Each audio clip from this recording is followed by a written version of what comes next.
మా ఛానల్స్ లో వ్యాపార ప్రకటనలు ఇంటర్వ్యూల కొరకు మాకు వాట్సాప్ మెసేజ్ చేయండి 7799978978. నమస్కారం సార్. శ్రీమాత్రే నమః.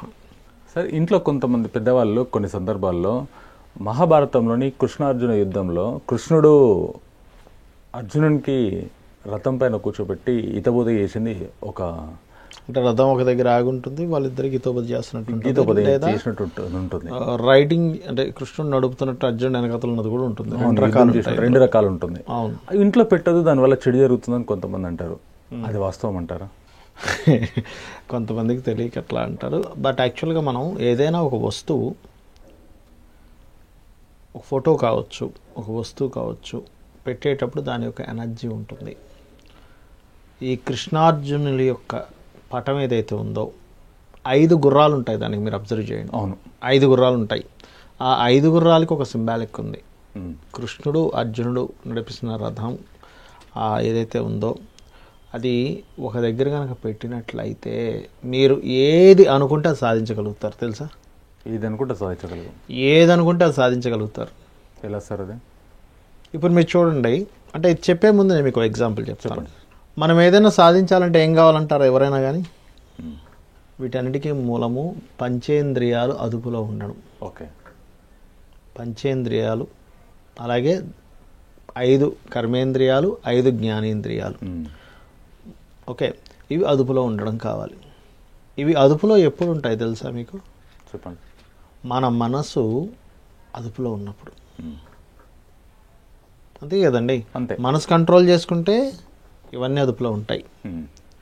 ఇప్పుడు మీరు చూడండి, ఈ కృష్ణుడు అర్జునుడికి హితబోధ చేస్తున్నట్టుగా ఉంటుంది ఒక ఫోటో. అది ఎలా ఉంటుంది? రథం ఆగి ఉంటుంది, కృష్ణుడేమో నిల్చొని ఉంటాడు ఇలాగా, అర్జునుడేమో కింద కూర్చొని ఉంటాడు ఇలా. అలా ఉన్నటువంటి పటం ఒకటి ఉంటుంది. రెండోదేమో మంచి పరిగెడుతూ ఉంటాయి గుర్రాలు. అవును, పరిగెడుతున్నటువంటిది ఉంటుంది అక్కడ. రైట్, ఈ రెండు విషయాల్లో పెట్టుకోవాల్సి వస్తుంది. రెండో ఒకటేసారి పెట్టుకోవాలని రూల్ లేదు. మీరున్న కండిషన్ ఏంటి దాన్ని బట్టి ఆ యొక్క 2 పటాలు ఇది పెట్టుకోవాలా అది పెట్టుకోవాలా, 2 ఉన్నాయి.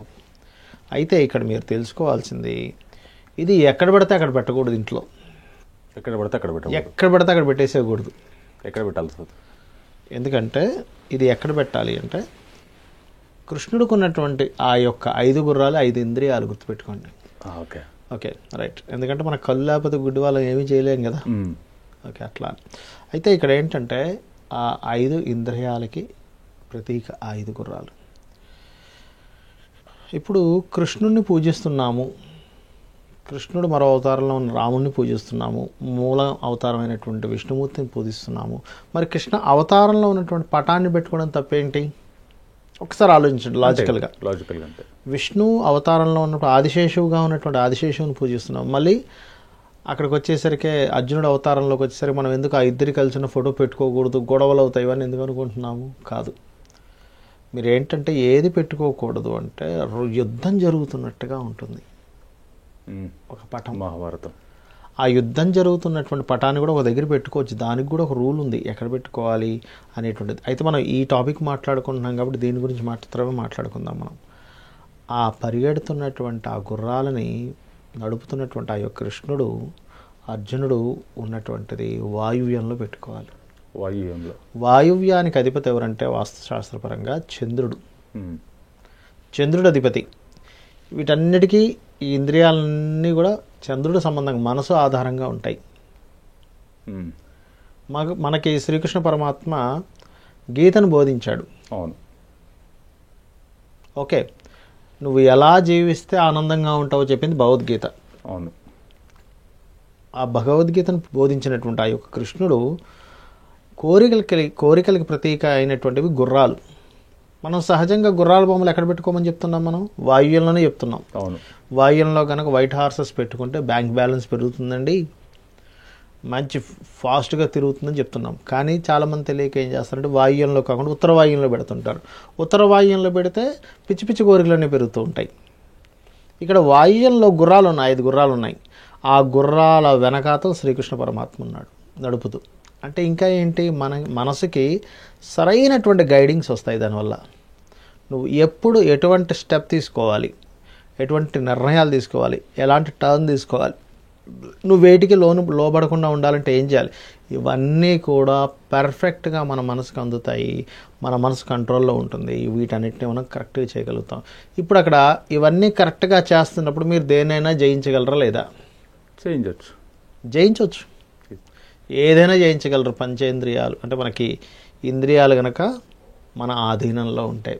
ఇంద్రియాలను పరిపూర్ణంగా ఆధీనంలో ఉంచుకొని, ఎందుకంటే ఆ గుర్రాలు కళ్ళాలు పట్టుకున్నాడు కృష్ణుడు, అవేం విచ్చలవిడిగా పరిగెట్టట్లా, వాటిని పట్టుకొని అవి ఎట్టంటే అటు తిప్పుతున్నాడు. అంటే శ్రీకృష్ణ పరమాత్మని యొక్క ఆధీనంలోకి వెళ్ళిపోతాయి మన ఇంద్రియాలన్నీ కూడా.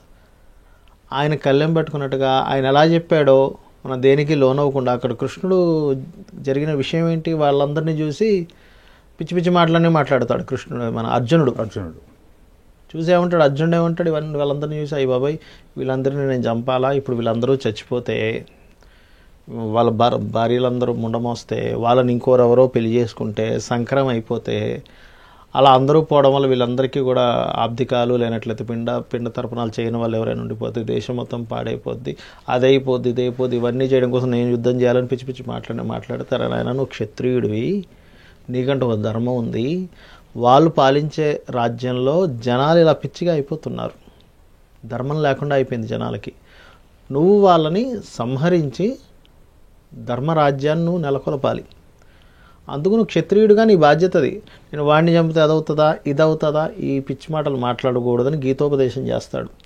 మన మనసుకి కూడా ఒక పని చేయాలన్నప్పుడు మనకు అది బద్ధకంతోనో లేకపోతే ఇంకో దాంతోనో ఉన్నప్పుడు మనం కృష్ణుడు లాంటివే వెతుక్కుంటాం మనం అన్నీ కూడా. నేను ఇలా కదా, అలా చేస్తే ఏమవుద్దేమో, ఇలా చేస్తే ఏమవుద్దేమో అని. అలాంటివన్నీ కూడా పరిపూర్ణంగా మన మైండ్లో నుంచి పోయి మన కర్తవ్యం ఏమిటి అని చెప్పి తెలియజేసేటువంటి పర్ఫెక్ట్ ఏదైనా ఫోటో ఉందంటే కృష్ణుడు అర్జునుడు ఉన్నటువంటి ఫోటో అక్కడ పెట్టాలి ఫస్ట్. గీతోపదేశం అయిపోయింది, మన మైండ్లో అంతా పర్ఫెక్ట్గా ఉంది, కానీ పరిగెట్టట్లేకపోతున్నాం మనం దేనిలోనైనా దూసుకొని వెళ్ళలేకపోతున్నాం. అప్పుడు కృష్ణుడు నడుపుతున్నటువంటి రథాన్ని, అర్జునుడు నేను రెడీగా ఉన్నాను. అసలు అక్కడ నెక్స్ట్ ఫోటో ఏంటంటే గీతోపదేశం అయిపోయిన తర్వాత యుద్ధానికి పదని చెప్పి యుద్ధంలో ఈ యొక్క అర్జునుడు ఎవరైతే ఉన్నారో అతని యొక్క ప్రతాపాన్ని చూపిస్తాడు. పరిగెడుతుంటాయి గుర్రాలు, అలా పరిగెట్టేటువంటి గుర్రాలు కృష్ణుడిని అర్జునుడు ఉన్నటువంటి ఆ పటం పెట్టుకోవాలి అక్కడ. అప్పుడు సూపర్గా పరిగెడతాడు మనిషి. అంతేగాని చాలామంది తెలియక పిచ్చి పిచ్చి మాట్లాడుతూ ఉంటారు, అది పెట్టుకోకూడదు ఇది పెట్టుకోకూడదు. అరే కృష్ణుడిది ఎక్కడైనా పెట్టుకోకుండా ఉంటుందా? కృష్ణుడిది గీతోపదేశం సాక్షాత్ భగవంతుని నేను అవతారం అంటే నేనే భగవంతుని అని చెప్పినటువంటి అవతారం కృష్ణ. అయితే అది ఎక్కడ పెట్టుకోవాలనేది తెలియాలి. ఇప్పుడు మనం పటాలే తీసుకెళ్ళి నైరుతిలో పెట్టద్దు అంటున్నాంగా, భగవంతుని పటాలని ఎందుకు అంటున్నాం? అది పితృదేవతా స్థానం. మనం బాత్రూంలో కూర్చొని భోజనం మనమే చేయము, బాత్రూంలో కూర్చొని డైనింగ్ టేబుల్ మీద కూర్చొని చేస్తున్నాము. అంటే దీని అర్థం ఏంటి? ఏ పని ఎక్కడ చేయాలి, ఏ వస్తువు ఎక్కడ ఉండాలి, ఏ ఎనర్జీ ఎక్కడుంది, ఆ ఎనర్జీకి తగ్గట్టుగా మనం ఏ పటాన్ని ఎక్కడ పెట్టాలి. This is the concept of vastu. ఆ రకంగా కనుక ఎవరైనా అక్కడ పెడితే వాళ్ళు అసలు ఎంత ఫాస్ట్గా ఎదుగుతారంటే అంత ఫాస్ట్గా ఎదుగుతారు. ఈరోజు కూడా భగవద్గీత చదివితే నీకు బుద్ధి వస్తుంది, జ్ఞానం వస్తుంది అంటారు. అంతెందుకు మన గవర్నమెంటే కాదు, బయట దేశాలలో సిలబస్గా ఉంది. ప్రమాణం చేయించడం ఒక ఎత్తు అయితే స్కూల్స్లో సిలబస్గా ఉందండి. యాక్చువల్గా ఏంటంటే మన భగవద్గీతలో చెప్పినటువంటి కొన్ని శ్లోకాస్ ఉన్నాయి, వాటి మీద మనం తర్వాత ఎప్పుడైనా ఒకసారి చేద్దాము. అసలు ఆ ప్రతి శ్లోకము కూడా మనకి ఇవాళ రేపు ఉన్నటువంటి ఈ బిజినెస్ మేనేజ్మెంట్ విషయంలో కానీ, బంధాల విషయంలో కానీ, ఎవరితో ఎలా మాట్లాడాలనేటువంటి విషయంలో కానీ పర్ఫెక్ట్గా ఉంది. పర్ఫెక్ట్గా దాని కనుక అర్థం చేసుకుంటే అసలు మనిషి అతని లైఫ్లో ఎంత ఎదుగుతాడో చెప్పనక్కర్లేదు మనం. చాలా థ్యాంక్ యూ సార్. శ్రీమాత్రే నమః.